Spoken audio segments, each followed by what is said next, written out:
Hey guys, we're not doing politics today. Instead, I want to wish you all a very Merry Christmas. And I thought that we would take a little time and talk about the story of Christmas and why everybody is at home with friends and family right now. As we approach the end of this year and prepare for the next, it's a time to reflect on the true meaning of Christmas.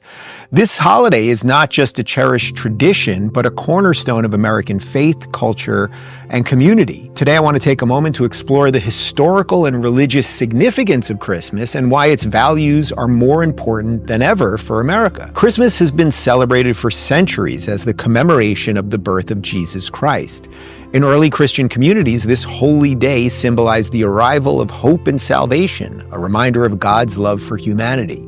Over time, Christmas became a universal celebration marked by traditions of giving, family gatherings, and acts of kindness. Even in challenging times, through wars, economic hardship, and social change, Christmas has been a beacon of resilience, reminding us to hold on to faith and to care for one another. At its heart, Christmas represents values that symbolize American culture: peace, generosity, and love. For Christians, it's a celebration of the divine made human, a call to embody compassion and humility. These values are universally American, inviting people of all backgrounds to come together in the spirit of unity.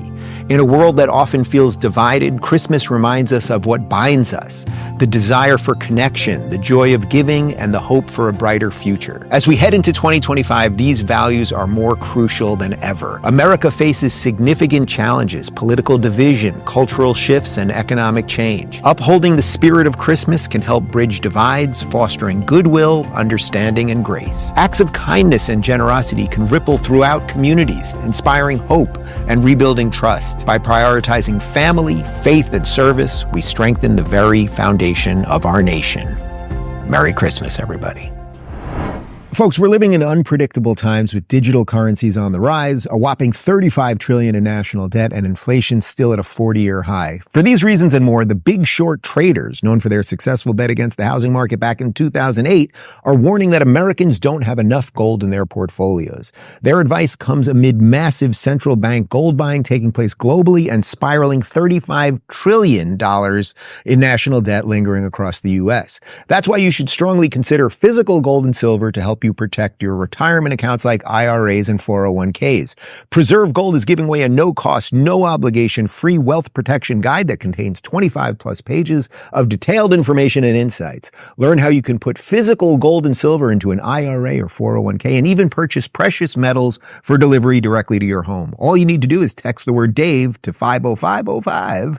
Preserve Gold has hundreds of 5-star reviews and millions of dollars in trusted transactions with satisfied clients. As an exclusive offer for my viewers, in addition to their free guide, you can also get up to $15,000 in free gold and silver with a qualified purchase. Just text Dave to 50505 to receive this exclusive offer.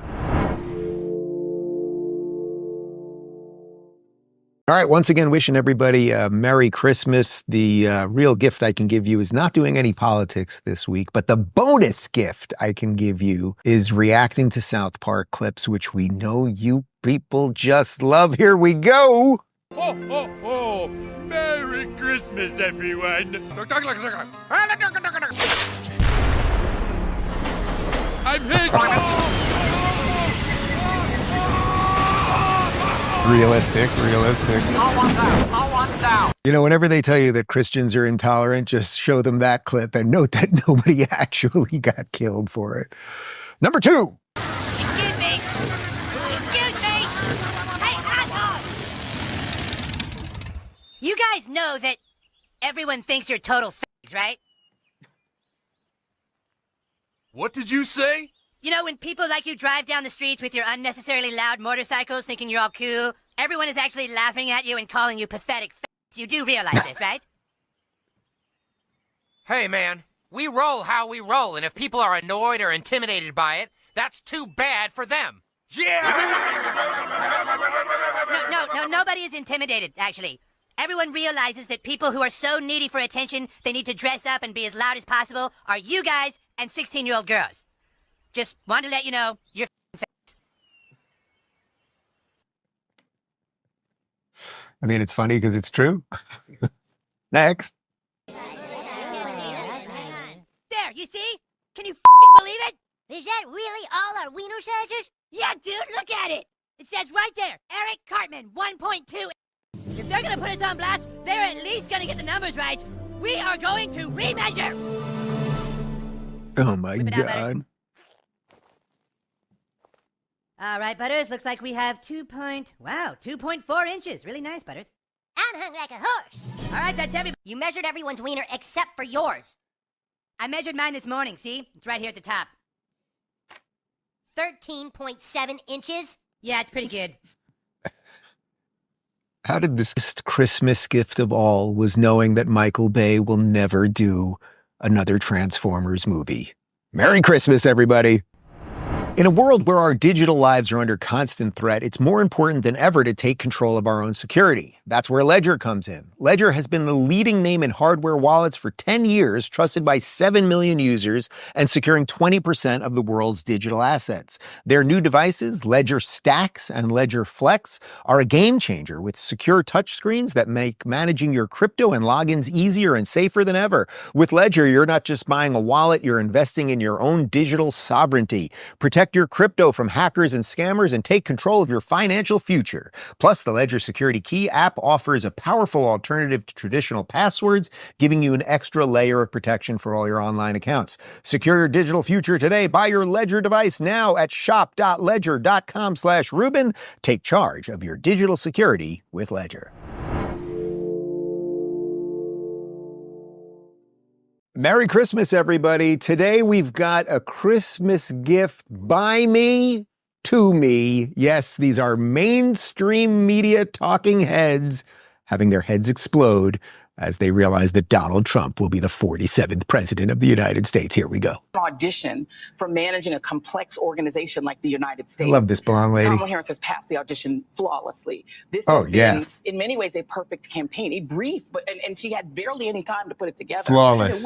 Perfect. That has nothing to do with whether or not we won. The point, my point the is, we economy can't. was so great. You're going to get in a Why time didn't- machine and go back why 4 didn't years. the vice president win if the economy was so great? That's not the point I'm making. So The what is point. the The point. Don't look at me like that. What's the point? The point that I'm trying to make They is that where all we were deserve in each other. 2017 and 2018, we can't just get in a time my machine and point go is back. your message didn't resonate.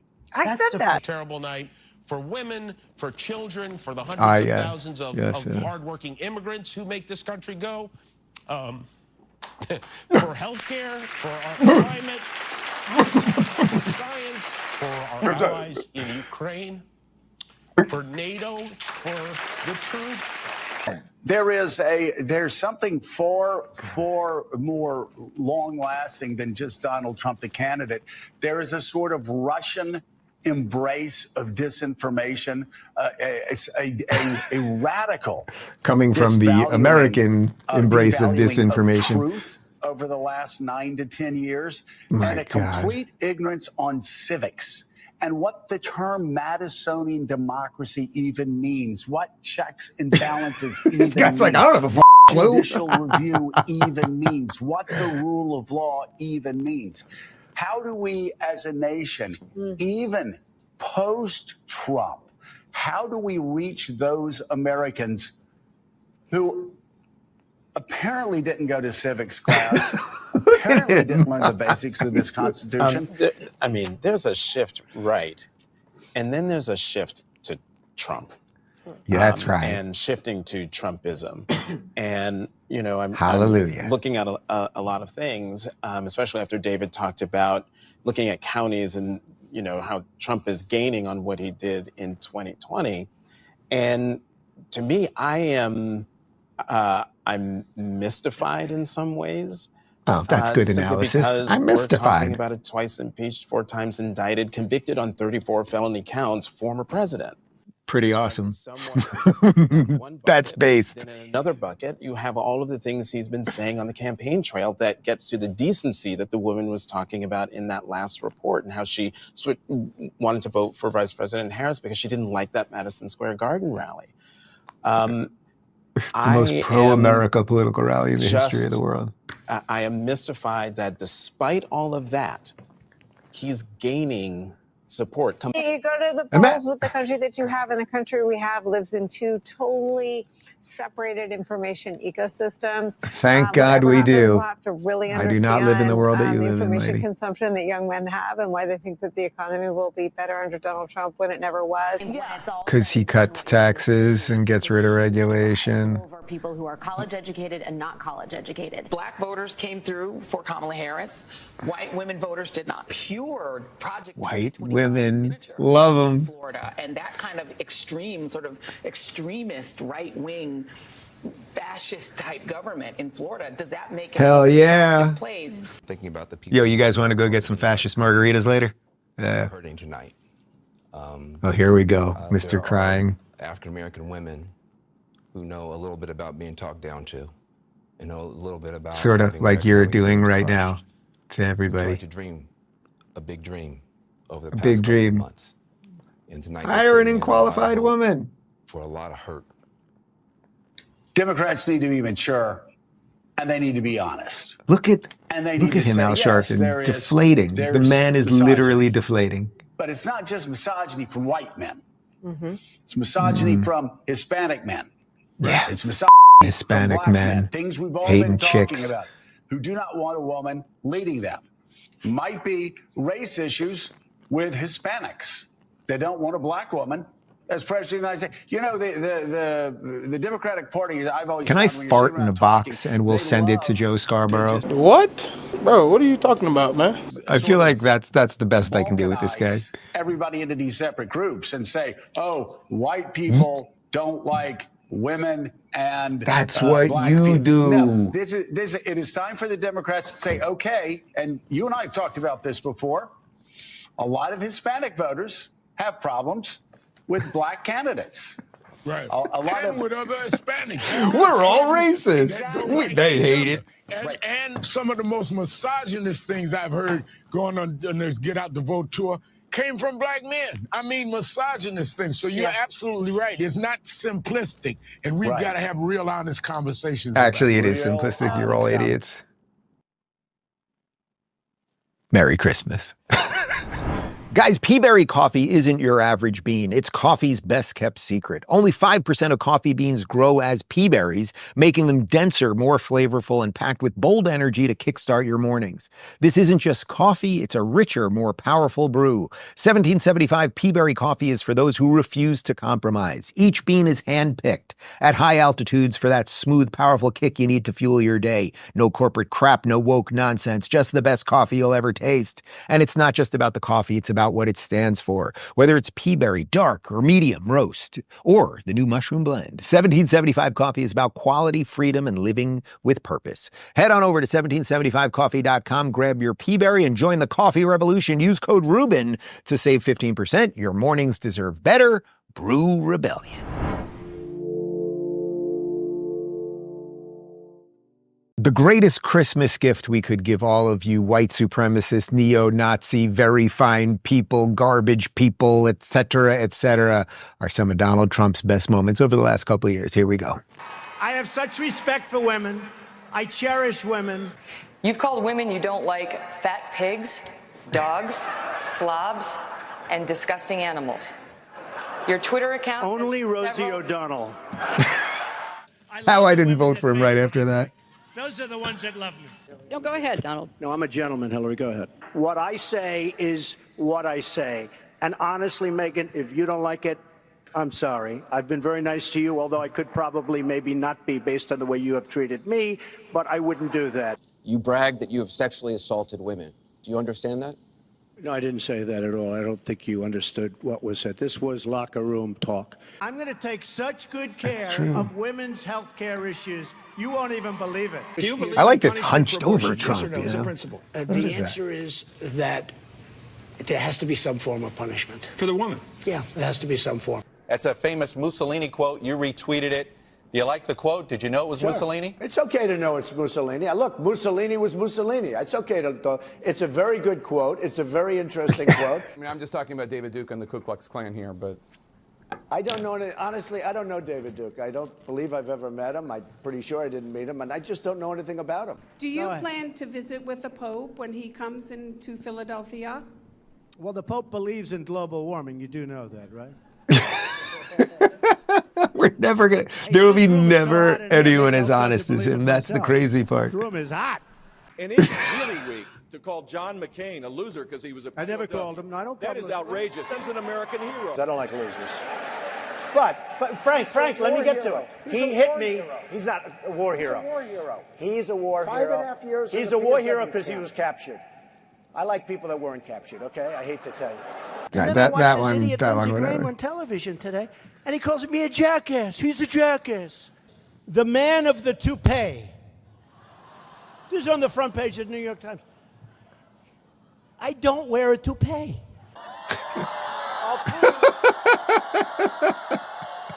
He should do that. That's what his look should be.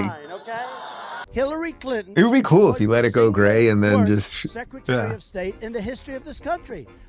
The world collapsed around us while she was Secretary of State. I have just one word for Mr. Trump. Basta. Enough. I think Jeb is a nice person. He's very low energy. I'm not used to that kind of a person. So he's doing this to inflame and to incite and to draw attention, which seems to be his organizing principle of his campaign. And then I see Rick Perry the other day, and he's so, he's doing very poorly in the polls. He put glasses on so people will think he's smart. And it just doesn't work. People can see through the glasses. Donald Trump does not have the character, nor does he have the temperament. God, he really disappeared, huh? That's one that just, people thought he was going to be president. A total lightweight. Here's a guy, in the private sector, he couldn't get a job, believe me. Couldn't get a job. He couldn't do what you people did. You're all retired as hell and rich, okay? He wouldn't be rich. He'd be poor. He's becoming a jackass at a time. It's funny because they're like best friends now. About the future of the party and the country. And I see this vicious tweet, because I've been nice to Scott Walker. I said, oh, finally I can attack. Finally. For a lot of us, it's like watching a car accident instead of focusing on the direction we should be headed. That's a sideshow out there. But Mr. Trump, you're not a nice person. That's true. But actually I am. But we have some of the dumbest leaders in the world. We have losers. We have losers. They're losers. Yeah. They're just losers. Yeah. We have very stupid people. We have stupid Definitely true. leadership. How stupid are our leaders? How stupid are these politicians to allow this to happen? How stupid are they? By a nice reporter. Now the poor guy, you got to see this guy. Oh, I don't know what I said. I don't remember. He's going like, I don't remember. Oh, maybe that's what I said. Whoever the hell brought this mic system, don't the son of a bitch to put it in. I'll tell you. No, this mic is terrible. Stupid mic keeps popping. Nevada. And you know what I said? You know what I said? I said when I came out here, I said, nobody says it the other way. It has to be Nevada. He said I had small hands. Actually, I'm 6'3", not 6'2", but he said I had small hands. They're not small, are they? I never heard that one before. Donald Trump has small hands. So I said, small hands. These guys know. I hit a ball 280 yards. Stand up, my club champion. Stand up. Do I hit the ball good? Do I hit it long? Is Trump strong? Huh?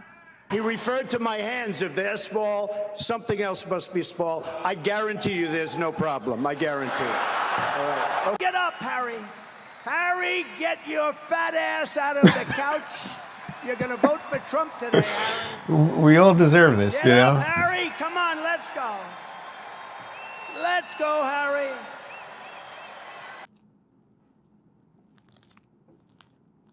Merry Christmas. In a world where our digital lives are under constant threat, it's more important than ever to take control of our own security. That's where Ledger comes in. Ledger has been the leading name in hardware wallets for 10 years, trusted by 7 million users, and securing 20% of the world's digital assets. Their new devices, Ledger Stacks and Ledger Flex, are a game changer with secure touchscreens that make managing your crypto and logins easier and safer than ever. With Ledger, you're not just buying a wallet, you're investing in your own digital sovereignty. Protect Protect your crypto from hackers and scammers and take control of your financial future. Plus, the Ledger Security Key app offers a powerful alternative to traditional passwords, giving you an extra layer of protection for all your online accounts. Secure your digital future today. Buy your Ledger device now at shop.ledger.com/Rubin. Take charge of your digital security with Ledger.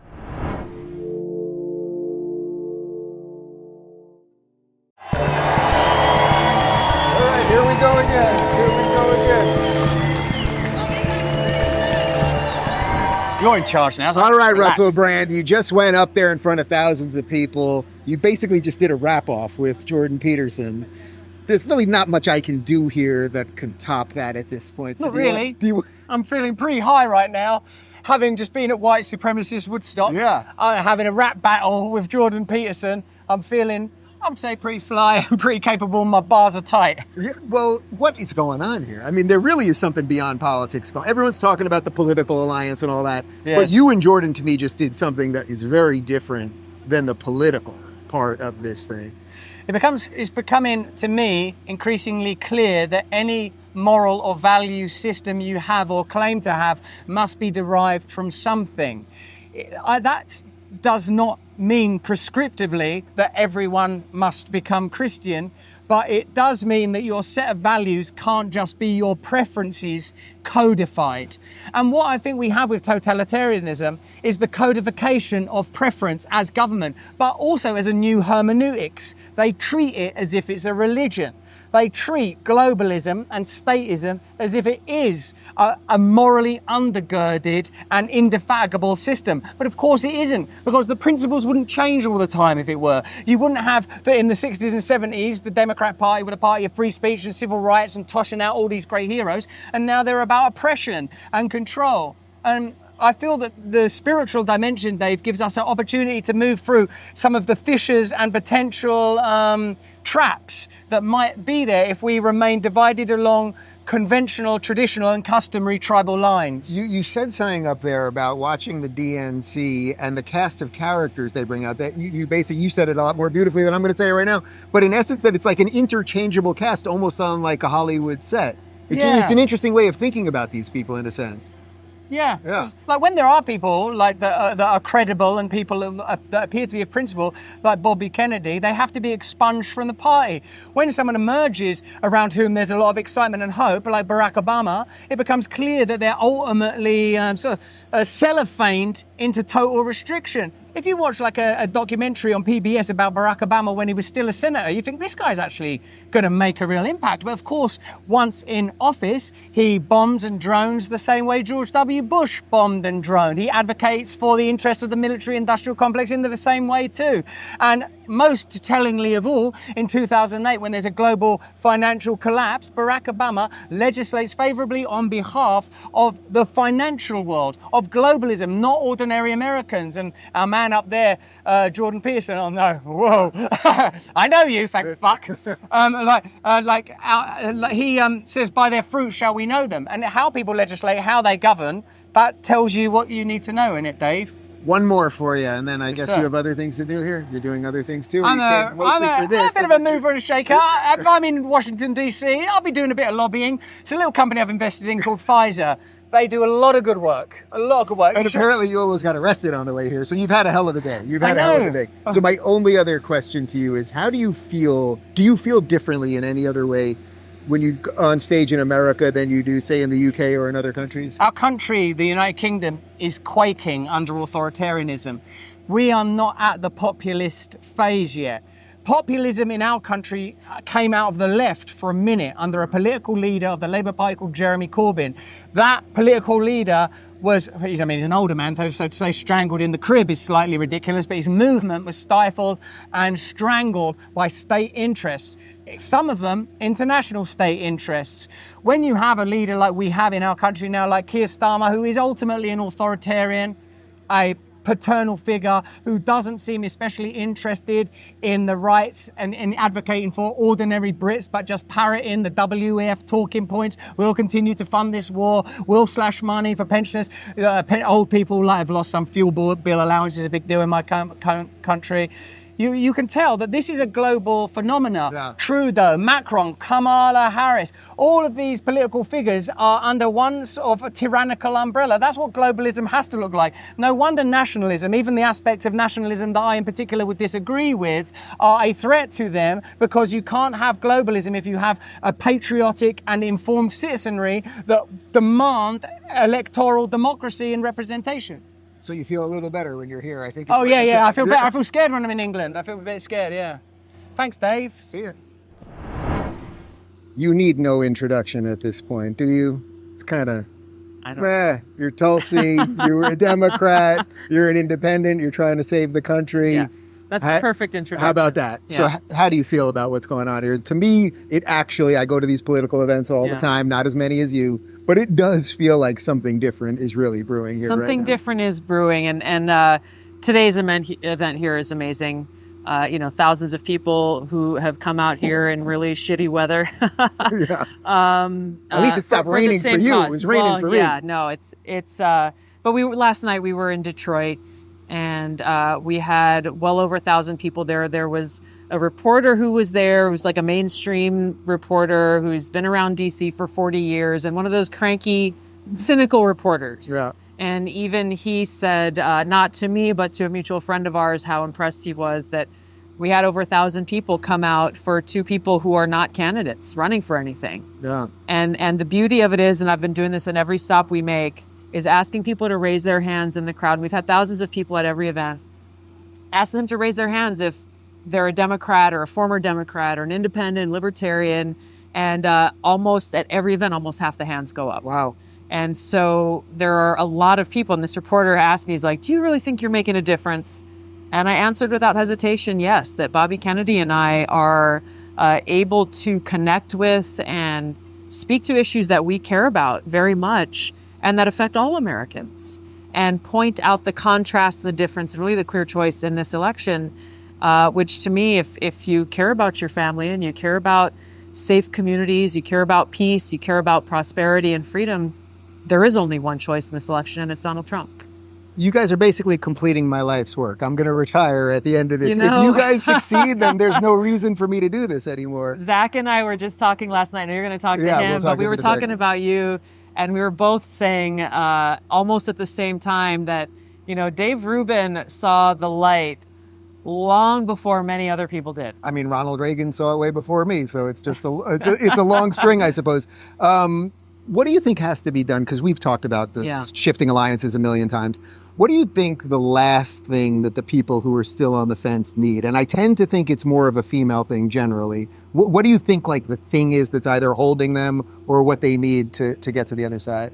The biggest obstacle is the lies and propaganda that most of the mainstream propaganda media are pushing. And they're doing Kamala Harris's work for her. That is the biggest obstacle because, in the conversations that I have both with voters as well as reporters, local media, the kinds of questions that they ask are based on things that are just factually not true.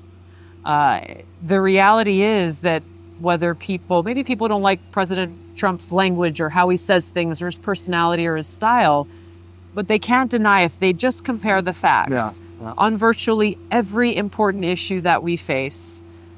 Even on the issue of abortion, which often comes up and which Kamala Harris is essentially the only issue that she's really running on.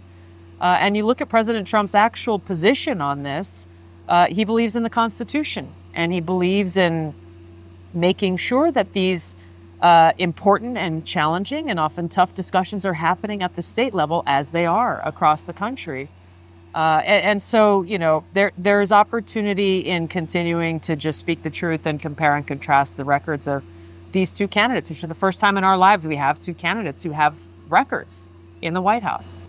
It's so interesting because the abortion one, to me, I think you're right. I think that seems to be the one that the Democrats are still just using in a very unfair way. And even when Trump at the debate says, I'm not for a national abortion ban, she just says you are, and the moderators are basically like, yeah, you are. Yeah. And that kind of gets to it. So we are ripping through this thing. Let me ask you one other thing, which is if you were still in Congress these days, and if you were still a Democrat, what would your conversations be like with some of these, let's say, more radical types? Would they be talking to you? No. It would No, just be even, cold I mean, shoulder. and this is not a theory. And I think this points to like the actual realignment that's happening.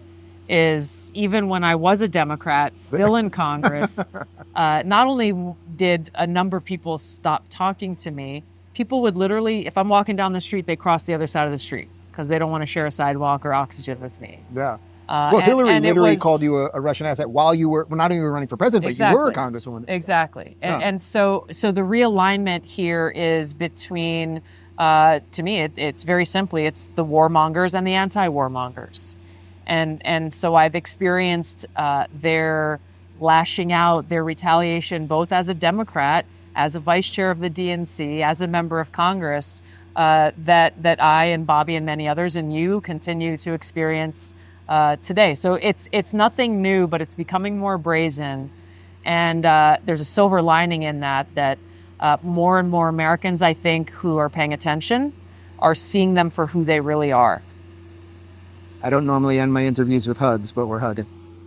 Oh, it's good to see you. Good to see you. All right, Zach. You look sort of like half Moses, half Jesus, and you seem to be leading people to the promised land over the last couple of days. You're going through a political evolution yourself. Not the easiest thing to do when you're a major movie star. Tulsi's standing right here. You just did an event with her and RFK last couple of days. I think, was it yesterday? Yesterday, last night, yeah. Literally yesterday, where you kind of had your coming out party. Yeah, I mean, it was literally that. And here you are standing by the construction stuff. So yeah, well, it's all part of it. The career is over, my friend. Yeah, they're going to put me to work. Certainly, I'm going to need the work. Listen, I would say that, it's not even so much a political evolution for me because I've really been this person. It's just unfortunate that I've had to remain reasonably silent because this is the world that we live in. We live in a world where if you have an opinion or even want to question what the status quo opinions are, it's cancellation. And no matter how many people say, oh, cancel culture is not real. No, it's very real. It's very real. And social media has been the kerosene on that fire for far too long because people feel very empowered in their anonymity while they're sitting there and wanting to just snipe you and destroy you. And in your world, or at least the world you come from, it's particular. I mean, the Hollywood thing is real. Yeah. Right? You can say what you want about other industries, but the Hollywood thing, it is. It's been a very, liberally based industry for a long time. And I will say, though, in some decades or eras, that was a beautiful thing. I think during the Kennedy Democratic era, when there were a lot of actors in Hollywood, was very much understanding that and about that. But as Tulsi and Bobby have very well kind of pointed out, the Democratic Party of today is nowhere close to. I mean, you yourself had that evolution, and my parents were Kennedy Democrats that became Reagan Republicans that raised Kennedy independent, which is really, I think, unfortunately, apropos. he doesn't talk to the other Kennedys. That's the problem. Well, or they don't talk to him. Or they don't talk to him. Yeah. Because, the little time I've spent with Bobby, I can tell you, and I'm sure he's a man of integrity. He's a man of his word. He's got tremendous amounts of wisdom and knowledge and understanding and genuine, I think, ability to fight the darkness that we're all facing and have been facing for a long time. And fortunately, like, my mom was crunchy and woo-woo before that was even in phase. Like, we did not grow up. We didn't have sugar in our lives. Like, my mom knew that was a poison you shouldn't be putting in your child's body. Things that now finally are coming to light because of wonderful people like Callie Means and his sister who are shining so much of a light on how we are constantly being poisoned. Something that we've all kind of known. We all kind of knew. If you're blessed enough to have the means to go travel in Europe or elsewhere and you go eat pasta or grains in another country, you don't feel bloated, you don't feel messed up. Why is that? It's because they're not poisoning their populace in the same way that we are in the United States. So these are things that I've held very dearly for a long time. I've just not really been able to speak about it as much as I wish that I could. And in fact, what was the clincher? Like, what got you to do it? Because there's a zillion people that are watching this right now that are going, oh, I want to do it. But everyone's always waiting for that bowl. I think that, listen, I not to be too end of the world about it, but I don't know. I know that every generation has said at some point, or someone in that generation has said, this is it. Nothing has ever been as bad as this. And I'm not trying to follow in their footsteps. But I don't think that there has ever been an election that's been more important in the history of this country. I mean, maybe if you go back far enough to the very, very, very beginning, or somewhere in the middle, Abraham Lincoln, stuff like that. I don't know. But we live in a country that is not the democracy that we believe that it is or want it to be. When the corporations have captured all of the politicians that are responsible that should be responsible to the people, but instead are responsible to corporate interest and greed and all that. I mean, it's so obvious. Yeah. It's obvious in every industry. And we all look at that. We've all kind of understood that. All Democrats would rail against corporate capture and the greed, right? And that was a Republican thing. Yep. That was one of the biggest talking points that Democrats used to be like, you Republicans and your warmongering and your corporate greed and all these things. And yet, look at us now. The tables have completely turned. Now Cheney is supporting Kamala. Which is like, guys, if that's not... And they're touting it as something good. He was the devil. We got the devil. If that's not an indication that you're backing the wrong horse, I don't know what is. Yeah. Because all those same Democrats literally thought he was the devil. And by the way, I don't know that you could argue. There's a fair argument for that. If weapons of mass destruction weren't actually a thing, and they weren't, right, then we all got super duped. And they were right to be upset with him then. So why all of a sudden are they giving him some like clean slate, tabula rasa? Oh, you endorse our chosen one, so now you're good. Do you know what the answer to that question is? Or have you not gotten to that part of this whole You thing mean yet? Well, Well, the answer is power. Well, of right? course. It's Well, just- that's what I'm it's just saying. power. But that's what I'm saying. And so when you have an entire party, and by the way, I would also say, I think there's plenty of the neocons and all that are still in the conservatives and in the Republican Party too. But they're not this. It's not the energy. They're not this. This here is true unity. This here is someone like President Trump, who, for all of his foibles and all of his warts and things that makes it difficult to vote for him. I understand that. But when you're given an option between two people and one of them is absolutely captured and the other one is not, which is why there have been multiple attempts on his life. There would not be multiple attempts on his life unless he was a threat to whatever all that is. And so I trust that he means it. When he calls Bobby and he calls Tulsi and he sits down with them and he says, I genuinely want to make this country great again. I want to make this country healthy again. He fucking means that. Yeah. And they know it. I mean, I've known Bobby and Tulsi now for a little bit. I've not known them, but I know them well enough, even in that little bit of time, to know that they are absolutely people of integrity. And they're intelligent people. They're not sitting around being duped by the charms of Donald Trump.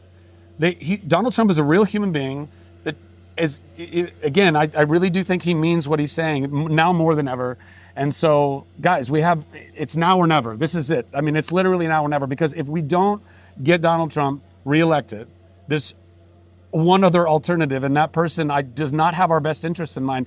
And I think that there are so many ways that you can look at that. The ongoing, endless wars is one of them. Our health crisis is another. But the immigration situation that's going on right now, California. Yeah. Everyone who thinks that Gavin Newsom and the Democratic Party and Kamala Harris somehow are a party of the people, that they care about the people, that they care about the American citizens, then why on earth, if you're a California citizen who was born and raised in California and you're having trouble paying your rent, they don't give a fuck about you. Yeah. But if you're an illegal immigrant, they'll give you $150,000 to buy a new home. To then make you legal.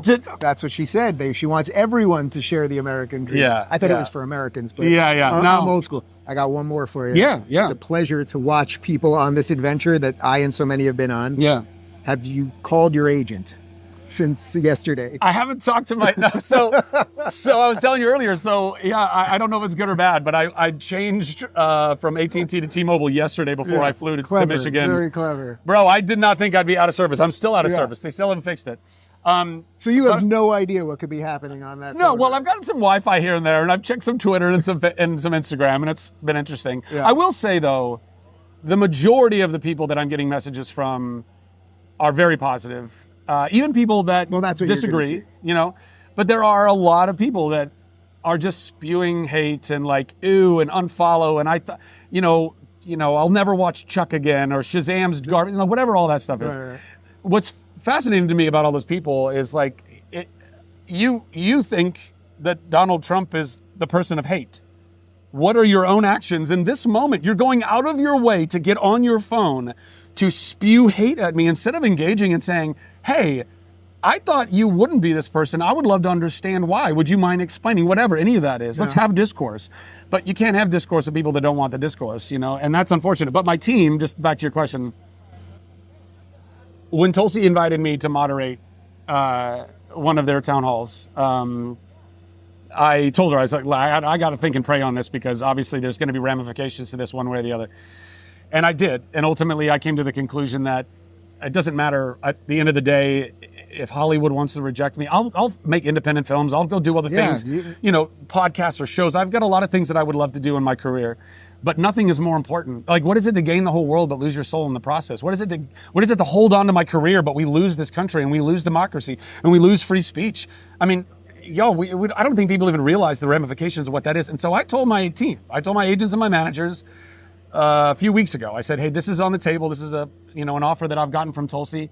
And they already knew that I was stumping for Bobby. They knew I was not going to stop stumping for Bobby. And to their credit, they said, hey, listen, there will be complications from that. And we don't wish those upon you. But we support you. We stand with you. Whatever you feel like you need to do, then you should go and do that. I don't have to tell you. Thank you. I don't have to tell you. It's better to stand up for what you believe in. And also, you're 8'4", so even if you weren't standing, it would still be there. Welcome to the party, pal. Thanks, man. Appreciate you. Thank you for everything that you have done and everything you continue to do. Thanks. Absolutely. All right, I'm here with Senator Ron Johnson. Senator, to me, the thing that is most interesting about this is the white tent thing that's happening politically right here. You're a Republican, obviously. There's a lot of, I would say, at least former Democrats or people who thought they were Democrats, Tulsi, RFK, etc., kind of coming around to a place that you've been in. Probably don't agree with you on everything, but they agree that America is good. Do you think that's a fair estimation? And is that the chance for America to really, let's say, rescue the Republic? Well, first of all, I view myself more Tea Party than Republican Party. I'm not of this world, okay? I'm an accountant, ran a manufacturing plant, so I'm trying to solve problems. When Bobby Kennedy called me up as he was contemplating allying with President Trump, literally the first words out of my mouth was, well, Bobby, this is an answer to my prayers. And again, not only because it's so important that we address the issue of chronic illness, but even more important, it demonstrates exactly how you unify and heal this nation. You set aside your political differences, you focus on areas of agreement. And let's face it, the good news is, as Americans, we're not a divided nation. No. I mean, there are political groups that are dividing us. That's what identity politics, critical race theory is all about. But the big things in life, raising your family, safety, security, these are things we agree on. So I truly think that act of political courage, and it was an act of political courage. And I'm glad that President Trump embraced it. But I think that single act of political courage just may be the catalyst for bringing this country together. I truly believe that, and I'm just hopeful. I completely agree. I'm an ex-Dem myself. I was calling for RFK to get out. I was calling for Tulsi to get out. So I see that too. I said on stage before that I think about 80% of Americans actually agree on the big stuff, and it's just the little stuff that they've caught us fighting all the time. I want to ask you a little bit about COVID, because you've been one of the most outspoken people against the mandates, against the vax and everything else. That must be another reason that you're happy that Bobby's going to, or seemingly help Trump, because he might be able to go in there and make some sense of this from these institutions. So as tragic as our response to COVID is, I mean, the travesties of sabotaging early treatment, mandating experimental gene therapy, the silver lining in all of that is it opened up American people's eyes. Yeah. And there was nothing partisan about it. When I held my panels, like COVID-19, a second opinion, assembled all those medical experts, people had the courage and compassion to treat COVID patients. I didn't know what their political affiliation was. Found out later, most of them were Democrats. Right. Okay? Well, that's what's happening. And their eyes were open. As quite honestly, Bobby's eyes have been open. I mean, he's a natural Democrat. I mean, he's his name is the epitome of the Democrat Party. He can't believe what has happened to his party, how undemocratic they become. So again, it's what we have on our side, I truly believe, is the truth. We're not perfect, Of course. But we really do. One attribute, by the way, that anybody who goes to a Trump rally, I would say all the attribute that everybody here shares, We fervently love this country. We love the country. I mean, fervently love it. We recognize how rare and precious it is in the span of human history. And that's why they're here. And that's why we want this nation healed and unified. And we need leadership like Bobby Kennedy, like President Trump, that are willing to set their political differences aside and focus on these. And they are gigantic problems that faces this nation. Yeah, I'm glad to hear you say it, because that's what I've been screaming about forever. Let me just ask you one or two other things. When do you think the Democrats became so radical? Because I know enough about you to know that if you had someone on the other side to be talking to and debating with in a healthy way, you'd do it effectively. There's almost nobody left. Is that a fair estimation? Well, first of all, you can trace it back to Saul Alinsky, Rules for Radicals. When college administrators capitulated and the radical left took over our university system. So it's been brewing now for 50, 60 years. It's all coming to fruition. But I think the real spark was then Obama, who was he was mentored by the Bill Ayers and Bernardine Dorns. Okay? And he came into office on a subterfuge, as Biden has, as Kamala Harris has, and they're not moderates. They are radical leftists, and they are imposing their radical leftism on these agencies.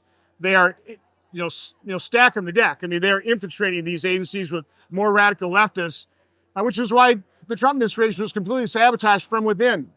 So again, I think Obama was really the spark of kind of the recent radicalism, but the fuse was lit back in the 60s.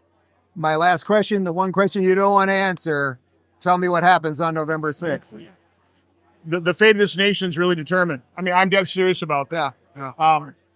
If Kamala Harris wins, I don't know how you turn back from this. I don't know how you get ourselves off this destructive path they've put us on with their open borders, this massive deficit spending, $35 trillion in debt, not a deficit, under $1.5 trillion as far as the eye can see under Democrats. The weakness that we're displaying around the world that has, encouraged our adversaries, set the world on fire. How bad does it have to get? I mean, literally, in a sane world with an unbiased media, this election wouldn't even be close. So if they win, it's a really bad sign for America. Thank you, Senator. Thank you. All right, guys, so the Rescue the Republic event is about to end. You can see the stage right over there. Maybe might be able to still hear some applause. It's really been an incredible day representing the wide tent thing that I have been yammering on about for years, from why I left the left to talking about why it's so important that RFK leaves the Dems and bring Tulsi aboard and the whole thing. And we were trying to figure out where we could do this little recap video and look at the spot as we were discussing it that we realized we are in. Of course, this is the Washington Monument right behind me.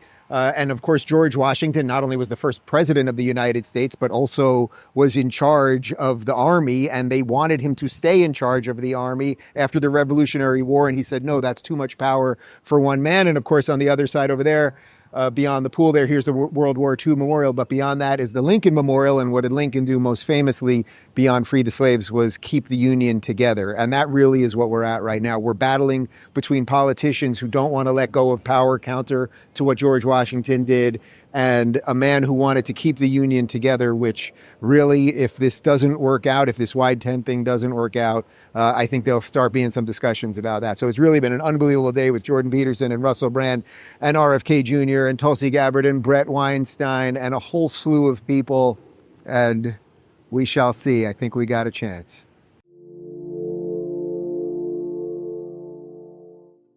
In years past, Dave, we used to have to campaign in Florida.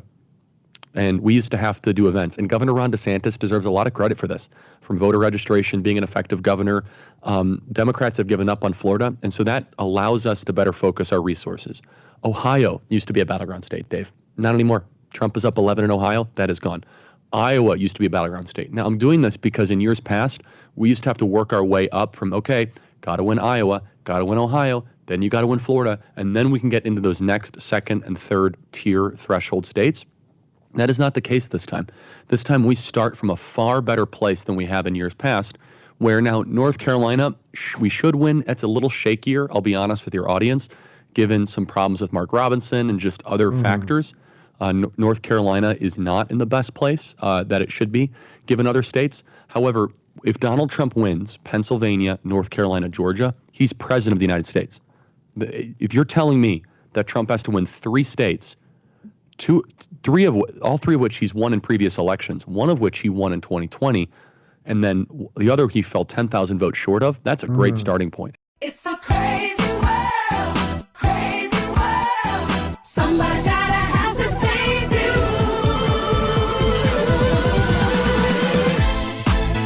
It's a crazy world. It's a crazy world. Somebody's gotta have the same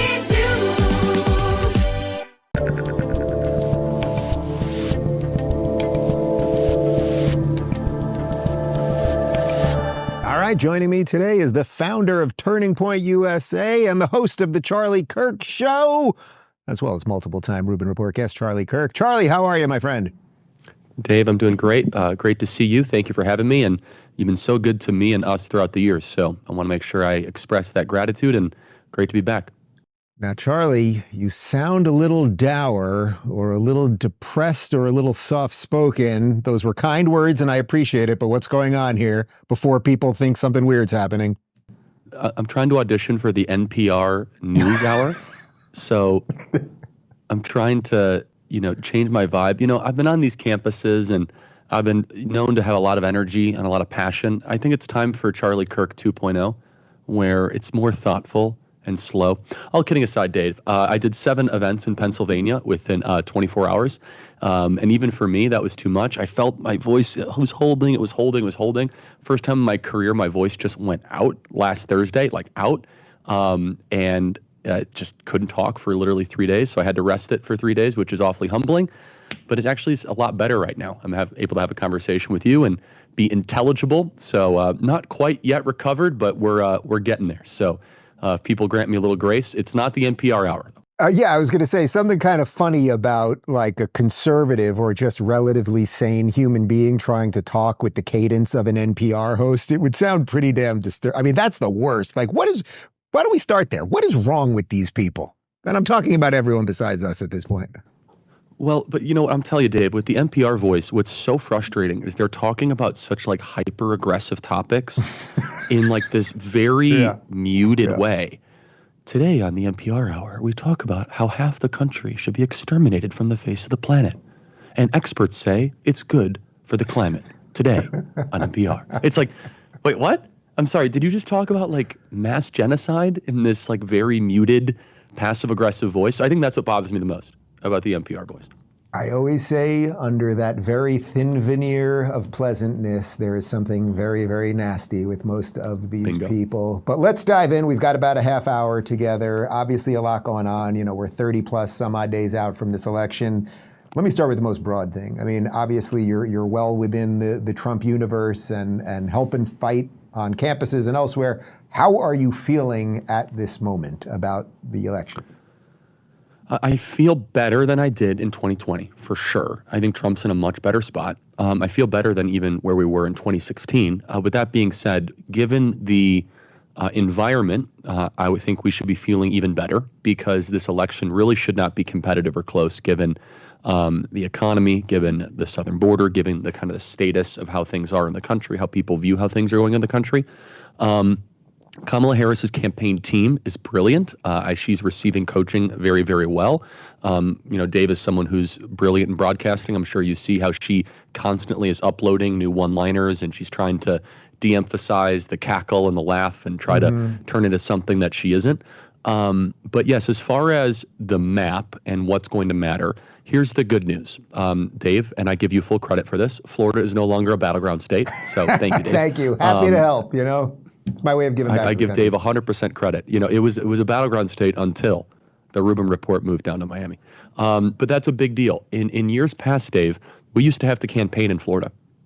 And we used to have to do events. And Governor Ron DeSantis deserves a lot of credit for this.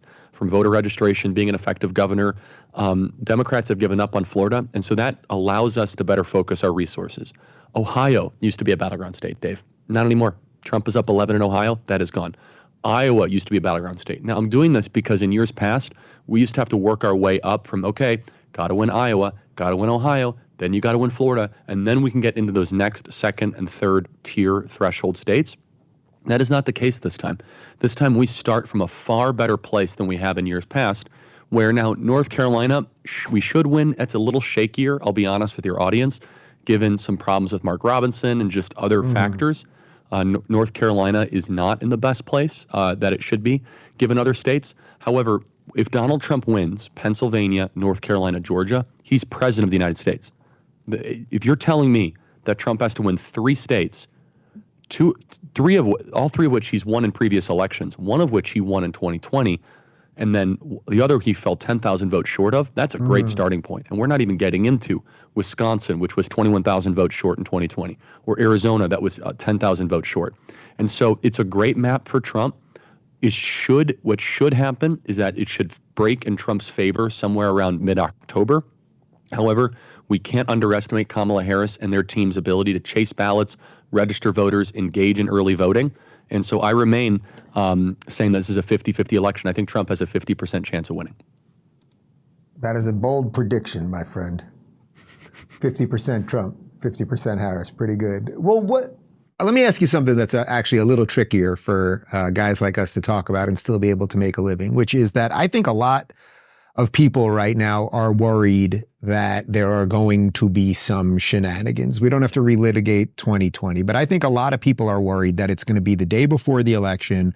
We're going to see weeks of massive Trump rallies. We've seen this kind of new coalition of RFK, Tulsi, Elon types come around. We're not seeing a lot of people break the other way, really. And everything is going to feel like Trump is going to win, and we're just going to wake up the next morning and he will not have won. How worried are you of that? That there's really no way, like I know, okay, we can all say 50-50 or whatever, but that there's really just no way to gauge these things properly anymore because because there is no mainstream that makes sense anymore. So we're all kind of off in our own little universe trying to just get a touch point that makes sense. It's an important point. I am worried about it. And I will. This is where I'm different in the camp than some people. I think there's a limit to their cheating. I think, like all things, there's only so much that they can cheat. For example, in the state of Florida, I think they would have loved to have Governor DeSantis not win in 2022. Well, he did by 20 points, okay? Meaning that there's a limit when you have enough public consensus and a good enough ground game. There's only so much the other side can do shenanigans or tomfoolery or whatever. That's number one. Number two, where we are emphasizing our focus on turning point action is the people who agree with us that do not vote.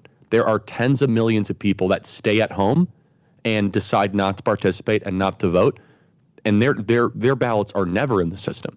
So we think the best remedy to a very broken system is driving turnout, is to say if we have enough of our people turn out in record numbers, then we're able to overcome that. But Dave, I don't want to sugarcoat it, and I don't want to mislead your audience. What you just articulated might happen. And I don't say that as a way to make you cynical. I say that to people so that you know what you're dealing with, number one. And number two, it should actually give you more reason and more urgency to vote. What are you seeing that has changed over the last couple of years on college campuses? You and I used to do a ton of events together, 7-8 years ago. Our lives and businesses have gone in separate directions, so it's been a while that we've done something on stage together. But what are you seeing now that maybe we didn't see back then, or is it crazier? Did any of the craziness go away? I mean, it seems crazier, but you're out there. I will say this. I mean, and the videos and the pictures speak for themselves. And Dave, you remember the opposition. There's still a fair amount of opposition there. We just did an event at Penn State University. We do these Prove Me Wrong events where we have people come up to the mic and the videos go super viral.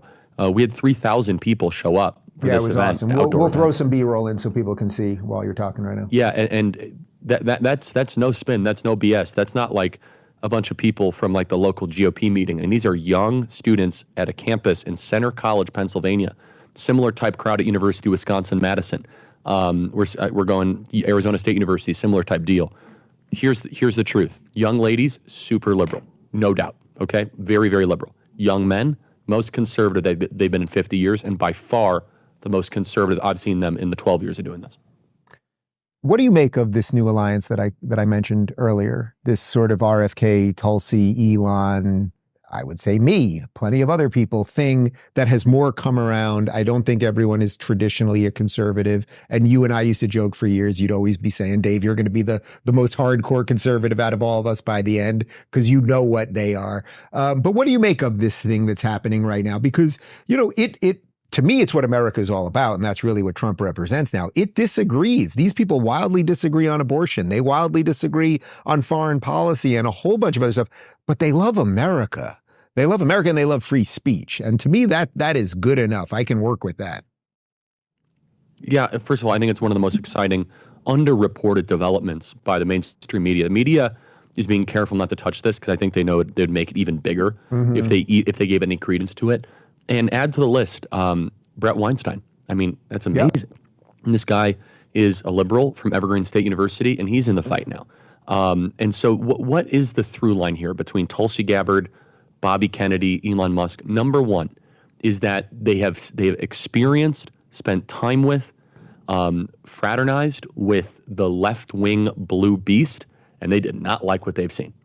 All of them have a story of personal scorn that terrified them of what that thing is. And you too, right, Dave? I mean, you have your stories. You were way ahead of the curve. But for the record, Dave was like a decade ahead of everybody else. Okay? I was so ahead of the curve, I was behind it. I think that's where we're at right now. Yeah, exactly. Yeah, it's all one big circle. Where Brett Weinstein, Evergreen State University, he was like, what is this? This is complete nonsense. Jordan Peterson, what happened with the forced pronoun stuff in Canada. Elon Musk, to a lesser extent, a personal story, but you could look at how his companies have been targeted, Twitter, free speech. It's only further brought him in that direction. Tulsi Gabbard. His son, that's now a daughter, or whatever you want to say about that. I mean, that's pretty damn personal, but I get your point. Yeah, for sure. Oh, no, that's exactly right. I mean, yeah, I totally forgot about that. You're exactly right. And then you have Tulsi Gabbard, co-chair of the DNC, who was the darling of D.C., until she disagreed with the Democrat Party on foreign policy, and she immediately became a pariah. It's like, we're not allowed to deal with you. Or how about Bobby Kennedy? Bobby Kennedy, who ran for the presidency as a Democrat, then an independent. They sued to try to keep him off the ballot, and they sued to keep him on the ballot. Just this incredibly contradictory, non-principled Democrat Party. And all of them kind of simultaneously were like, okay, wait a second. I'm not a conservative. I'm not a Republican, but I like free speech. And this open border thing is insane. And the government has way too much power that's merged with big corporations. And we all love the Constitution. Who's with me? And this kind of Avengers unity team started to organically come together. You see, Dave, there was no central casting of this. There was not some kind of casting director that was like, yeah, and then we'll bring Tulsi Gabbard. This all happened organically. It's a profoundly exciting and groundbreaking story, the 2024 election. 2020 did not have a through line with this story.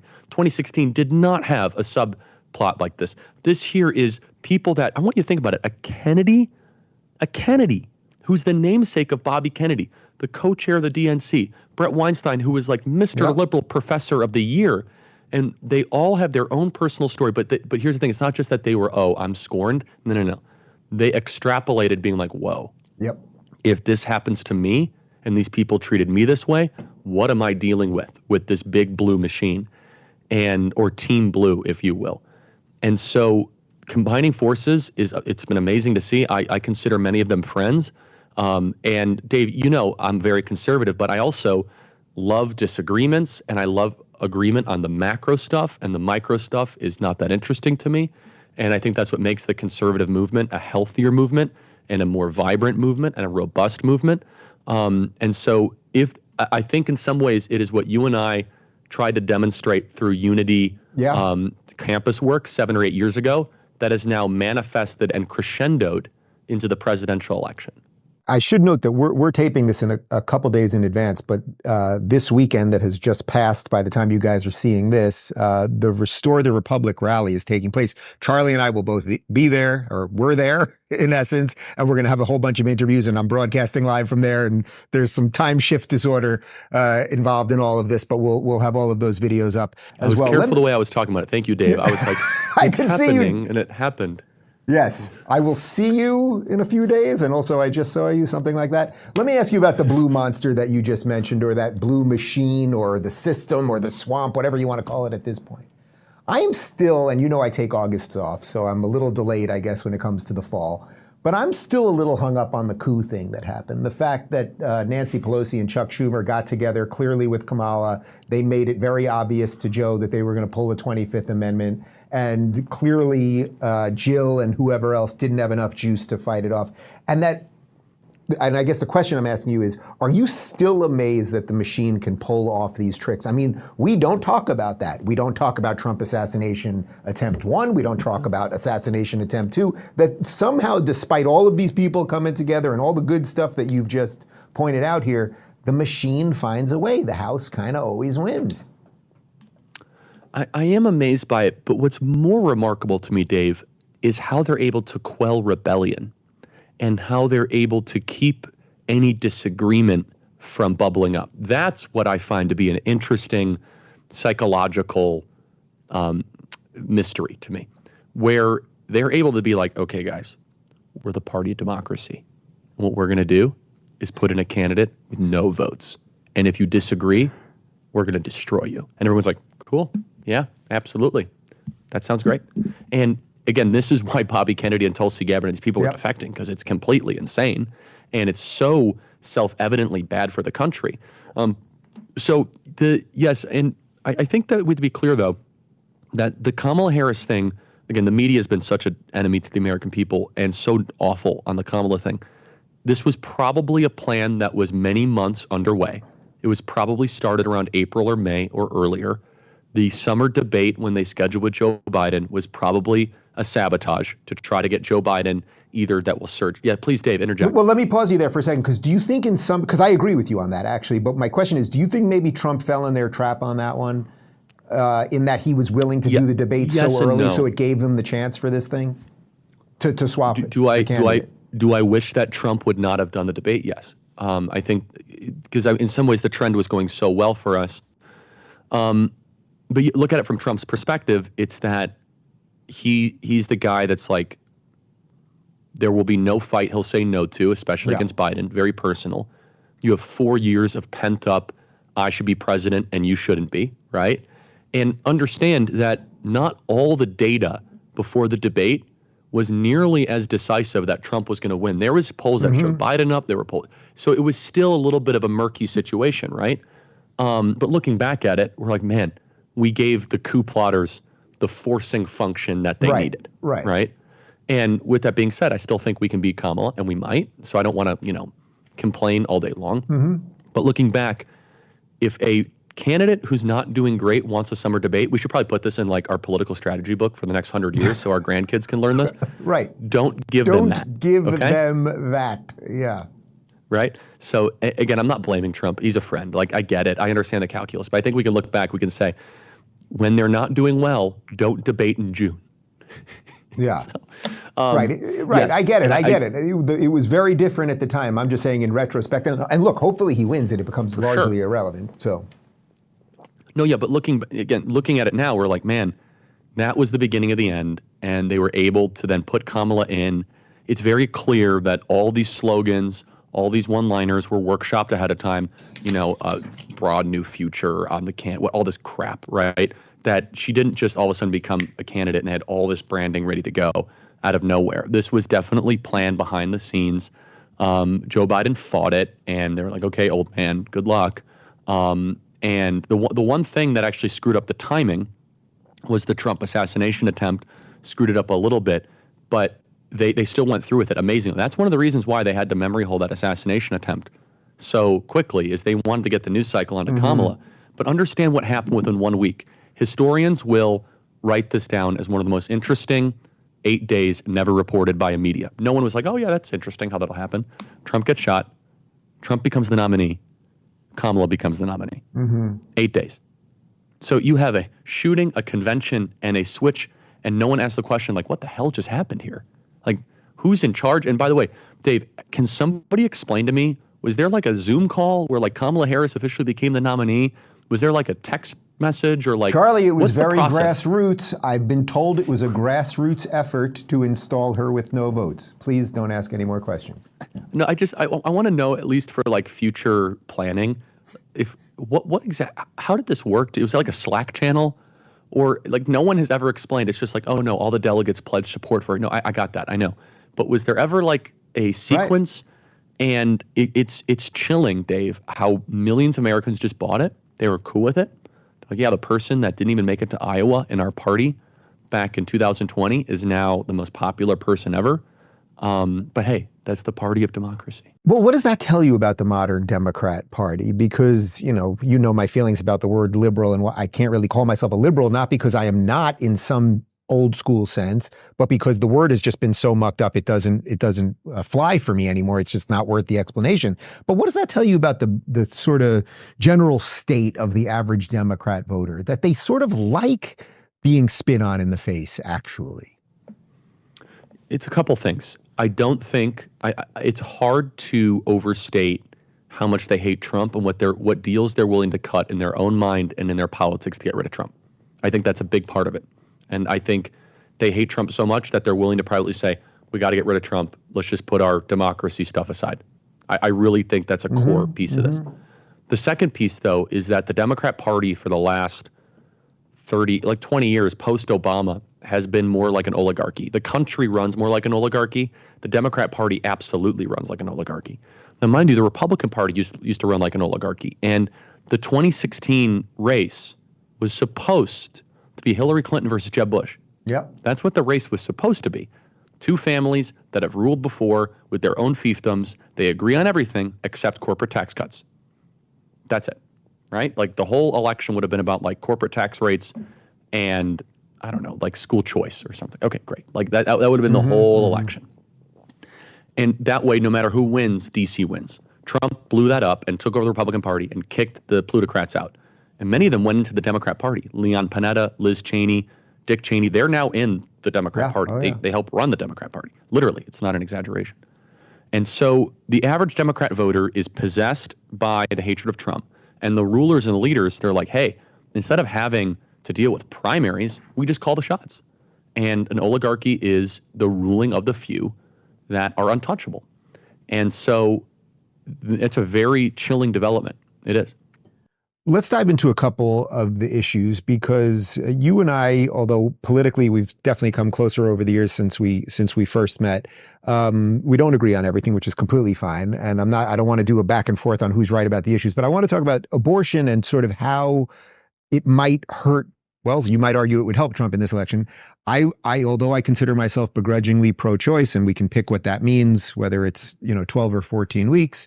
Or whatever, here in Florida, we have 6, obviously. I was for the reversal of Roe v. Wade because abortion obviously is not a constitutionally guaranteed right. However, it seems to me this is always going to be a loser for Republicans. Also, not because of the optics exactly as much as the Democrats are just going to lie about the Republican position on it all the time. For example, at the debate that he's for a national abortion ban, and no matter how many times he says he's not for it, in that first debate with Biden, I thought that was the best 3 minutes he's maybe ever given politically to explain himself. And then to say, oh, and I don't even know if this is going to help me electorally. So my question to you is not to debate abortion, rather than is this the great card they have up their sleeve always to get voter turnout at the last second? No, for sure. It's a great question. And you know me, I'm a pro-life absolutist and totally respect disagreements on the issue because most of the country's not where I'm at. And you got to be realistic. Yes, to answer your question first, politically and then morally are two different issues, the way I look at it. Because as a spokesperson, as an advocate, when I'm on campus, I don't move an inch on the moral topic. I'm not running for office, and I try to make arguments that way. Politically, you have to win elections, and you have to try to win elections by persuading a majority of people in states to agree with you. And the majority of the country is not even close to where I am on abortion. And the only thing I would push back on, you said it's always going to be a loser. I don't know if always is. Maybe the country will become more pro-life. Maybe people like me will be successful. Currently, I can grant you that. Let's say in the next decade or so, something like that. Yeah. Fine. Currently, it is a political problem for Republicans for many different reasons. And the first reason is that people who call themselves pro-life are not actually as pro-life as I am. They're like, well, I'm pro-life, which means like abortion in the first trimester. And like, okay, well, we have different definitions of what pro-life is. Let me say this, though, is that if Kamala Harris wins, she said she's going to use the filibuster to get rid of any state sovereignty on this issue and nationalize Roe versus Wade. You disagree with that. I disagree with that. And so now we agree that that is like nationalized abortion zealotry that has no space at all in our country. Absolutely. And it would reverse a lot of pro-life momentum that I care deeply about. Number two, which is the pro-life infrastructure. Kamala Harris, as Attorney General, she used the California Attorney General's office to go after David Daleiden, to go after journalists, to go after pregnancy resource centers. Kamala Harris would use the IRS and the Department of Justice to go after pro-life organizations, nonprofits, 501c3s, and companies just because they would be spreading, medical disinformation. The final point, though, that I'll say this is that Trump's in a very difficult position in the sense where he delivered a reversal of Roe versus Wade. The pro-life movement largely is now not sure what to do about that, to be perfectly honest. Do you run on a national ban? Do you run on a state type thing? I have my own opinions, none of which have been listened to or kind of followed and not that applicable. For the record, I think Trump's played it perfectly. I think Trump's messaging on this has been absolutely perfect. I don't know that it will get more votes, but I think it's been clear. I wouldn't say perfect. I would say he should not say reproductive freedom. I don't think that's smart to use left-wing. There was one Truth Social where he said that, and I told him that privately, and I think he received that. However, given the circumstance, I would agree he's been very prudent in how he's navigated this. And I want everyone who's pro-life to understand this as well, that Donald Trump very well could have just said, forget all of you guys. I'm just going to be, I'm going to say that I believe in 12 weeks nationally and just get rid of the issue. And instead, he says, look, we brought it back to the states. We reversed Roe versus Wade. And I agree with you. His abortion answer with Biden was the best I've ever seen. Yeah. And he talked about late-term abortion. And I was like, man, if we could just have that kind of on repeat. And so let me just finish with this, which is that those of us that are pro-life are never going to stop advocating for the unborn, advocating for this obviously deeply important moral topic. But I also don't live on fantasy land in politics, and I don't act as if it's a political winner when currently it's not. Let me ask you another hot one, which is that the Democrats, and I guess this goes to how confused they are about almost all the issues. When it comes to foreign policy, they are obsessively pro-war as it pertains to Ukraine, Russia, even though Putin's got nukes. No defense of Putin, just a reality. And they're wildly anti-Israel. How do you put these two things together? Yeah, I mean, well, first of all, let's just be honest. There's significant Jew hatred in the base of the Democrat Party. Both movements have anti-Semitism. The Democrat Party has it like in the fibers of their party. And I have the best piece of evidence for this that no one can refute. Josh Shapiro should have been the vice presidential nominee. Pennsylvania might go to Trump, and I'm not saying this as like some sort of broad prediction. Just look at all the numbers on the ground and the chatter, and yet you have this very popular governor with a sizable political operation who just has one problem, Dave. He's a Jew. Yeah. Well, not a problem for me or you, but like for the Democrats, they were like, there's no way that they wanted to turn Chicago into a race riot about, what's happening in Israel. That's a big problem. That was an undercovered story that someone was actively discriminated against from becoming a vice presidential nominee simply because he was Jewish. Charlie, you'll find it interesting. He was my choice. When I left to go off the grid for August, one of the last things I said, I was like, I'll make one prediction. It's going to be Josh Shapiro. And I'm pretty sure I said it on air, if not on a backstage show or whatever. Like, the only issue would be that they don't want a Jew. For sure. Yeah. And again, let's just repeat this, that he would right now be making Pennsylvania a far more competitive state, therefore massively increasing Kamala Harris's odds. When they chose this buffoon from Minnesota, Tim Walz, I was like, thank you, I guess. So that's number one. Number two, though, is that the base of the Democrat Party, they view Israel as a mistake. We view Israel as a miracle. Big difference. We view Israel as the hero's triumph of people that were significantly abused, murdered, attempted to be genocided, and were able to create something, basically an oasis in the desert, a place where common law and separation of powers and individual liberty and private property rights were able to flourish in a sea of totalitarianism. They view Israel as a colonialist project that stole land from indigenous. You've heard all the nonsense, Yeah. right? So it goes back. They hate Israel for very similar reasons why they hate the West. Mm-hmm. So what do you do with that? What do you do with that? That's one of the things that I'm extremely worried about right now. I'm sure you're playing them on your show too, but almost every day I can show you a video of now a Hezbollah flag in New York City and a riot, or what's happening in Chicago or San Francisco or Detroit, on top of the homelessness and everything else. What I'm majorly worried about, outside of like the pure political part of all of this, is how long can a Western society, a multicultural society, last when on any given day in any major city you can have terrorist supporters rampaging through the streets? Like, how long do you think that can work? Well, not much longer. I mean, look at the United Kingdom. It's a husk of its former self. There's a couple components here. Number one, not all cultures are equal. And I say that definitively and clearly, and it drives people nuts. I'm sorry, that Mideastern Muslim totalitarianism is not equal to Western civilization. It's just not. The people are equal, made in the image of God's economy. Let me be very clear. This is not that some people are substandard or anything, not even close. Their worldview is not equal to ours. But number two, what you're articulating, Dave, is an immigration problem. Mm-hmm. And to President Trump's great credit, this is his issue where he's the strongest. We need to have mass deportations for lots of people, including anti-Western, American flag burner newcomers that come to the country at our request. They come to the country with our invitation, and they act in such a hostile and bitter way. No more. They should be deported from the nation, and they should not be here any longer, because we are inviting our own demise.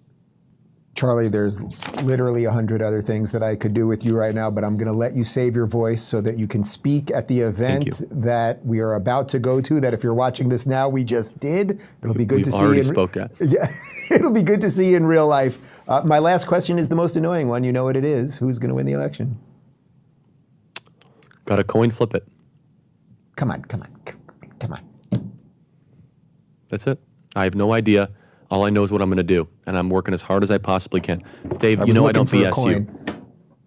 I do not know. I can make great arguments for Kamala, great arguments for Trump. It's as 50-50 as I've ever seen it. Enjoy your throat lozenge. I'll see you this weekend. If you're looking for more honest and thoughtful conversations about politics instead of nonstop screaming, check out our politics playlist. And if you want to watch full interviews on a variety of topics, watch our full episode playlist, all right over here. And to get notified of all future videos, be sure to subscribe and click the notification bell. I'm very happy to be in a place, in a country, and certainly at a conference where I can say the word liberal and you guys know what it means, because yeah, from an American perspective, if I say to someone that I'm a liberal, and I wrote a book, my first book, Don't Burn This Book, I think is the best-selling book on classical liberalism in the last 40 years in America. But if I tell people I'm a liberal, they think that means a progressive. They think that means a leftist. And the word has just been completely mangled. So it's very refreshing to come here and even talk to some of your members of parliament who are in the Liberal Party. And in essence, they have a lot more in common with the conservatives of America. That's much of what we will talk about up here tonight. So I thought, if we're going to talk about the right and where does liberty fit in this new right, and most of this, of course, I'll do from an American perspective, but a lot of it obviously translates to Australia, I think we have to start by talking about what happened to the left. And the reason we have to do that is because so much of what defines the right today, what defines MAGA, what defines Trump, what defines really the conservative movement, is a reaction to the excesses of the left. So, you know, there's always a conversation about when did the left gain all this power? How did they do it?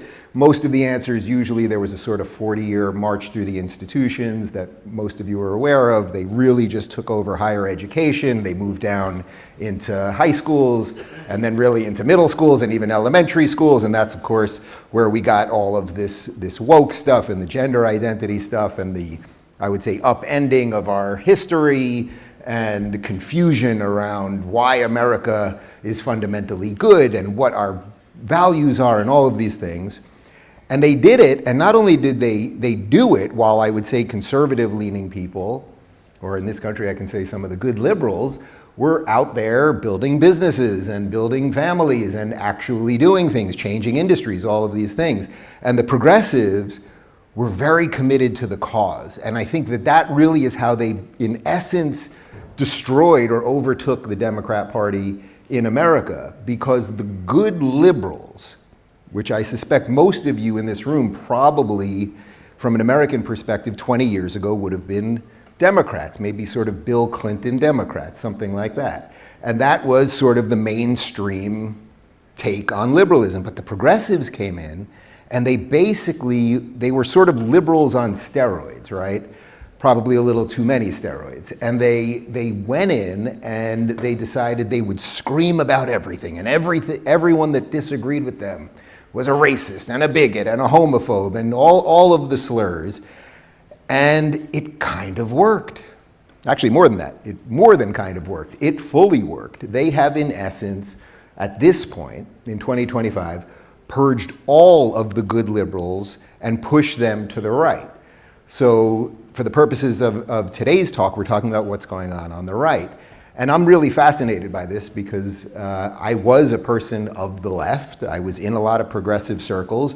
And about 10 years ago, I started saying, hey, liberals, we're not acting liberally. We're not defending free speech. We're silencing people. This was at the beginning of, cancel culture and wokeness and all of these things.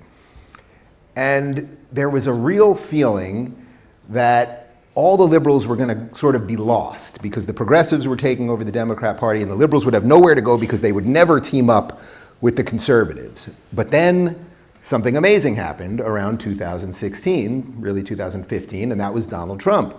And Donald Trump came in, and he was a Republican, so he was a conservative, but everyone knew he really wasn't a conservative, right? I mean, no one in their right mind, I think, thinks that Donald Trump is sort of a religious conservative, that he was sort of a New York liberal real estate guy, spoke gruffly, had to do all sorts of things in his previous life as a businessman and a TV host and all of those things.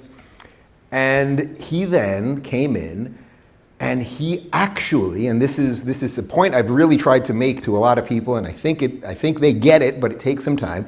He actually liberalized the conservative party. That's actually what MAGA is. Make America Great Again really is that he took the conservatives who were kind of okay with just losing elections and not really doing much. We do some nation building across the world. We do some tax cuts, things like that. But then he actually widened the tent. He widened the tent. One example would be that he is the first incoming first-time president who was ever for marriage equality. Now that certainly is not a conservative principle at all, right?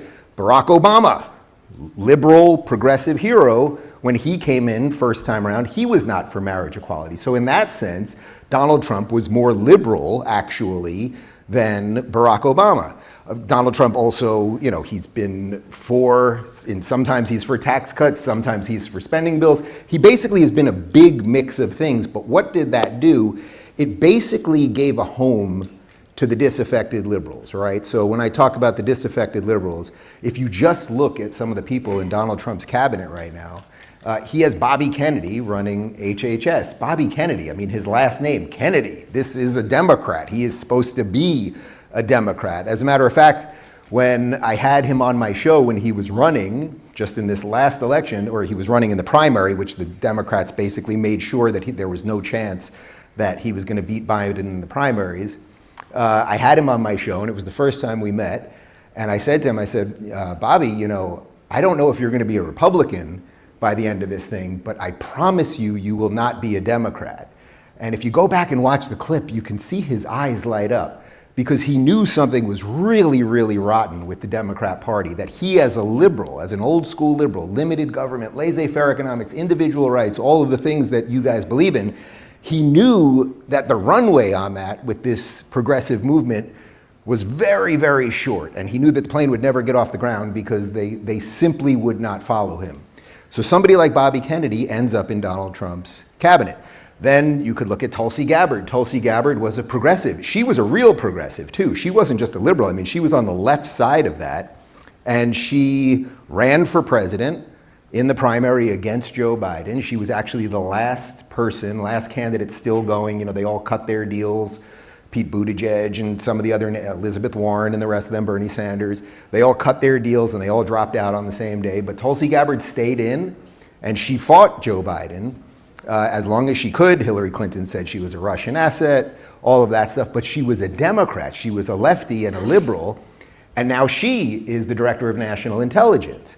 And there's many other people like this. And Donald Trump also has brought in plenty of gay people and black people and all of the other things that don't really matter, of course. And he didn't hire them or bring them into the cabinet because of their identity. He brought them in because they're qualified. And that is a fundamental difference than what the Democrats have done over the last couple of years, where they brought in people specifically. I mean, Joe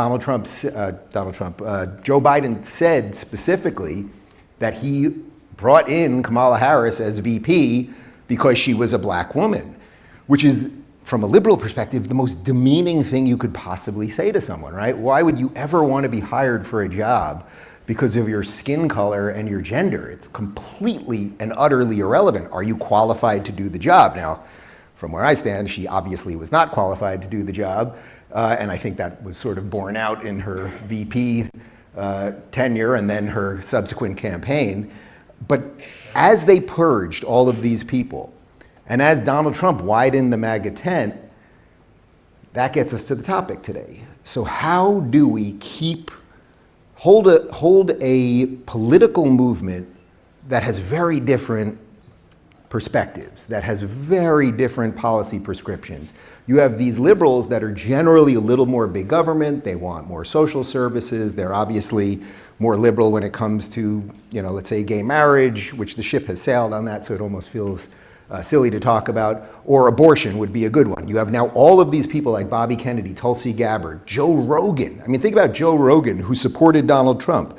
Joe Rogan is a pot-smoking, MMA-watching podcaster, right? Mushroom-eating podcaster who no one in their right mind, and probably a lot more than that, but nobody in their right mind would think is a conservative. But he supported Donald Trump. Elon Musk, probably the single best example. Elon Musk, lifelong Democrat, until the midterms before this last election, had never voted Republican once. Then finally, when he moved a bunch of his companies to Texas from California because of progressive Gavin Newsom, he finally voted for a Republican congressperson in his district, took all of his companies out of California, high taxes, high regulation, moves them to Texas. I mean, that's the most perfect example of watching the entire country sort by politics right now. But certainly would never have considered himself a Republican. And now he's in that tent. So Elon, Tulsi, Bobby, me, Rogan, all of these people that 7-10 years ago, all were liberals, are now part of the Republican Party. And interestingly, if you were to look at the Democrat Party, and I also have to say, it's quite fun coming here because you guys get all these references, right? Like there's no political person from an American perspective that I can bring up that I think you guys don't know. You're following all of it. Everyone has now come across. And the question really is, what's left on the Democrat side? Is there any room for the Democrats to have liberals? And there's basically one. There's a guy by the name of John Fetterman who is he's a Democrat from Pennsylvania. This is a guy who quite literally about 5 years ago, he had a couple strokes and had brain damage. And as he has healed, as his brain has healed, he is becoming more conservative. It's incredible to watch. I don't know if any of you saw the movie Awakenings with Robert De Niro and Robin Williams. It's literally that story. He is coming out of the coma and suddenly he's like, I'm for limited government. It's incredible. But they're primarying him. The Democrats are now primarying the one moderate left in the party. And then, of course, there's a couple people in Hollywood that still basically get it. There's, Bill Maher, who's, I think, been the standard bearer for American liberalism for the past 40 years. Unfortunately, I think he gets to the wrong voting conclusion, but he's trying to stick it out with the Democrats. But now, so what do you do on the right? How do you defend individual rights? How do you defend liberty? How do you defend the things that we all care about when you're now sort of in bed with people that have different views?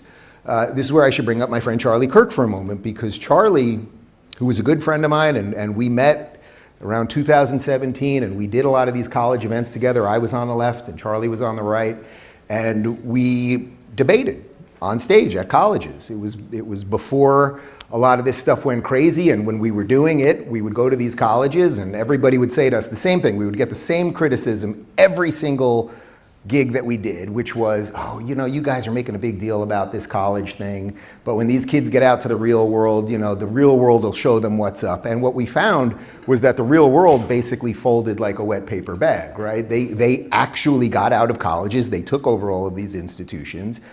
But Charlie did something really interesting, which is, and this is, I think, gets to the crux of the challenge that we will have to merge conservatives and liberals in a healthy way, which is really what the American experiment is all about. And it's why I say that Donald Trump has been defending conservatism and liberalism from the forces on both sides that would pull us apart. Charlie had his own personal religious beliefs, right? He was an evangelical Christian, he had his faith, he talked about it very publicly, which is really not that welcomed in most American circles, certainly not in the mainstream. So we had differences, right? He absolutely believed in traditional marriage. He certainly was not thrilled when the Supreme Court changed the law on that. But he also understood fundamentally that America was not a religious theocracy.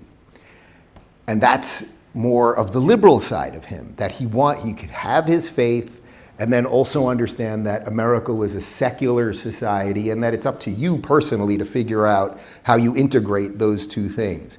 Well, that's partly what I see the challenge will now be for the people on the right, because, you know, Donald Trump's 79 years old, obviously this is going to be his last term, and the Republican Party is going to have to figure out which way to go. And there are forces pulling it in all sorts of ways right now. It's quite bizarre, actually, because, you know, Donald Trump, he's only in the midst of the first year of this term. So he's got 3+ years to go. I've personally been very happy with virtually everything that he's done. But now there are forces in the media, and I would say within his own party, and this is, I would call this sort of like the Tucker Carlson wing, that really want to push America into much more of an isolationist position. I think there's an awful lot of scapegoating going on and a bunch of other things that maybe we can get to in the Q&A. And Donald Trump, I think, has been a sort of buffer against that. And if America is going to hold, and America is going to be a place where we can have all sorts of people from all walks of life, you know, one of the things that's most interesting to me being here in your incredible country is that, you know, Australia and the United States, we're basically geographically the same size, but we have 350 million people. As I understand it, you have about 27 million people. Think about how crazy that is, the difference, just the density of the amount of people. And then if you really think about how America, we were the place for the last, you know, we're rolling into our 250th anniversary next year. We were the shining beacon in the world where everyone from literally every corner on earth wanted to come to make a better life, and largely did that. But of course, the exchange in that is that you're going to have people that have different religious beliefs. You're going to have people that have different philosophic beliefs, that are going to have different lifestyles and different foods and different color, you know, different clothing and music and all of these things. And America, much, much better than Europe, integrated these people properly. I think you guys have done it fairly well. It seems, I have to say, on this trip, it seems a little different in some of your cities. I was in Melbourne, and it felt like the integration situation was not going that well. But I would need to be there a little bit more, perhaps, to see that. But America has done that, and that is the promise of liberalism. And if the conservatives and the MAGA movement is to last, they are going to have to pick which way. Which way are we going to go on this? Are we going to be in America that is going to lead the world, that is going to defend liberal Western values, individual rights, universal human rights? Or are we going to do something that is different? And again, there are forces that want to turn America more into a sort of traditionally Christian country that want to do more. There's a wing of the Republican Party. I think you can see this with a little bit of the kind of Marjorie Taylor Greens and some of the other Congress people that want to turn it into something a little bit more actually like AOC or Bernie would want, where the government is going to do absolutely everything. So Trump is basically trying to hold a very tenuous position. How do we balance all of these things and keep keep the widest tent possible. I honestly don't know if it's possible. I don't know if it's possible. What I've said to my audience all the time is, and what I've said to the Trump people and anyone who will listen, is that I will stake out the position to be on the liberal side of the MAGA movement. And as long as the people to the further right of that are willing to live in the same country as me, then we're going to be okay, and we can win an awful lot of elections, and we can fix an awful lot of things. Trump has largely fixed the immigration situation, and we've fixed the borders. The economy is turning around. There's a lot of, we're going in with ICE now, which I know a lot of people don't like, but we're fixing some of the problems for the first time in America in a long, long time. So that really is the challenge. Can the liberals and the people who want limited government and individual rights and understand you're going to be you could be fundamentally different than your neighbor, but that all fits within the American promise, that actually is what the founders intended, can they fit with the forces of a conservative movement that definitely have impulses not to be part of that? That will be the great challenge. That is what I'm going to continue to do. I think that's probably, in some sense, a little bit of what your political battles are about as well. How do you figure out the blend between, if I understand it correctly, your liberal party, which is, again, closer to our conservative party, probably has far more in common right now with parties on the right than parties on the left. But if I'm wrong, I don't want to speak too much about your politics, but that's my impression so far. And that will be the challenge, really, for all of Western nations. Where do the liberals fit? Is liberal democracy something worth defending? I absolutely think that it is, and that will be the challenge.